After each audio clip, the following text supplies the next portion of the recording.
సహోదరా, సహోదరి, నీకంటే బలమైన శత్రువుని నువ్వు ఎదుర్కోవలసి ఉందా? నీ శక్తికి మించినటువంటి సమస్య నిన్ను అతలాకుతలం చేస్తుందా, భయపెట్టేస్తుందా, నెమ్మది లేకుండా చేస్తుందా? లేక నీ పై అధికారి నీకు హాని తలపెడుతున్నాడా? ఉద్యోగాన్ని నీ నుంచి తీసేయాలనుకుంటున్నాడా? ఎవరో నీకున్న స్థలాన్ని కాజేయాలనుకుంటున్నారా? నీ ఆస్తిని కాజేయాలనుకుంటున్నారా? ఈరోజు నీకున్న శత్రువు నీకంటే బలంగా కనిపిస్తున్నాడా?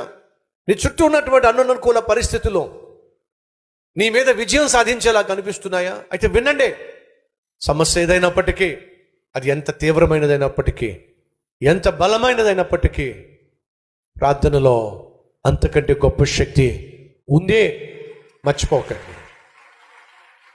ఉపవాస ప్రార్థనలో మహాశక్తి ఉందే, మర్చిపోకండి.